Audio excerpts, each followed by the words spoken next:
Una hernia abdominal es la salida o protrusión de parte del contenido abdominal en forma permanente o ocasional a través de un defecto de pared anatómicamente constituido. ¿Qué significa que sea anatómicamente constituido? El orificio propiamente dicho a nivel de la pared abdominal tiene un saco, que es el que engloba a la hernia, y tiene un contenido que generalmente es intestino o epiplón, que es una grasa que cuelga del estómago, que está en el abdomen y que generalmente es lo que protruye a nivel de las hernias.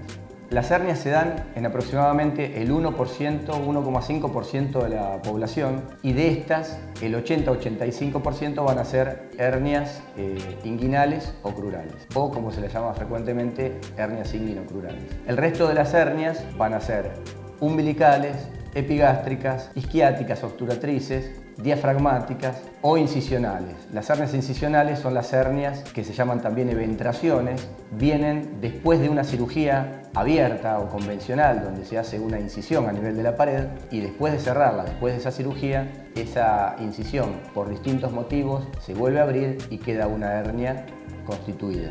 Las hernias traen un problema en cuanto al tiempo de trabajo de la gente, causan imposibilidad de realizar ciertos trabajos, causan dolor, por lo cual desde el punto de vista social y económico es un tema prevalente y muy importante. Con respecto al diagnóstico de las hernias, el paciente lo que va a notar o sentir en su cuerpo es una tumoración intermitente, la mayoría de las veces, que aparece y desaparece, generalmente acompañada de dolor, y generalmente aparece más cuando el paciente trata de realizar algún esfuerzo. Al realizar el esfuerzo, la presión dentro del abdomen aumenta, con lo cual la hernia protruye. Habitualmente, cuando el paciente está en reposo o acostado y por ahí con maniobras digitales, el paciente la puede volver a introducir dentro de la cavidad.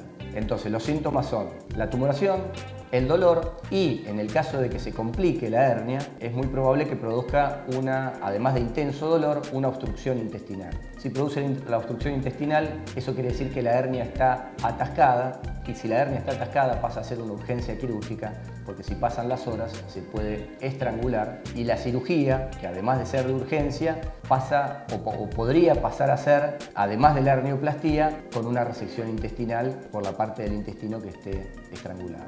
Con respecto al tratamiento, la idea siempre es tratarla en forma electiva, ¿sí?, o programada, no llegar a que la hernia se complique. Siempre el tratamiento es quirúrgico, no existe tratamiento no quirúrgico de la hernia, debido a que el defecto, que como dijimos está anatómicamente constituido, solo no se va a cerrar, y por más que uno use medidas de presión como los bragueros o cosas que compriman la hernia para que no salga, esa hernia va a seguir estando, no se va a curar y siempre va a seguir siendo pasible de complicaciones. Entonces el tratamiento siempre es quirúrgico. Con respecto a la cirugía, puede ser tanto convencional o abierta, que es la cirugía que se le hace una incisión. Habitualmente la incisión es a nivel de la tumoración de la hernia. Lo que se hace es disecar el saco herniario, reintroducir el contenido de la hernia dentro del abdomen y en general colocar una malla y después cerrar el orificio si es que se puede.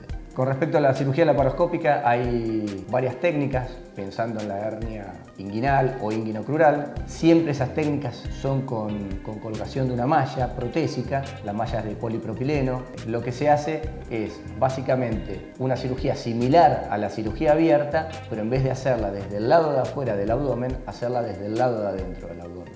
Y el parche se coloca del lado de adentro del abdomen, lo cual produce un refuerzo de mejor calidad. Por otro lado, produce menos dolor esa cirugía y menos complicaciones, como por ejemplo las infecciones de la herida.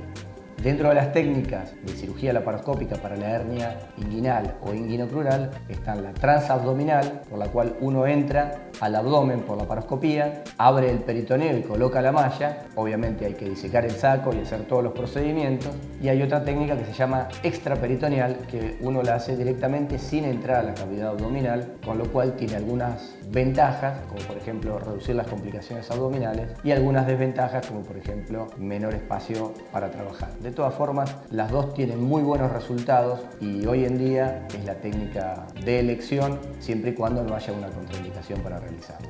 Como conclusión del tratamiento de las hernias, los dos métodos son válidos, los dos métodos son muy buenos, pero hoy en día está ampliamente demostrado que es mejor para el paciente, mejor para la reinserción laboral temprana, mejor por menor número de complicaciones la cirugía laparoscópica. Y prácticamente hoy en día se puede hacer en todos los tipos de hernias y complicaciones, salvo algún caso especial, que por ejemplo una eventración sea demasiado extensa, demasiado grande, con lo cual el riesgo laparoscópico aumentaría mucho y estaría indicada la cirugía abierta, pero salvo casos muy puntuales, la cirugía laparoscópica hoy en día es la indicación para la reparación de las hernias.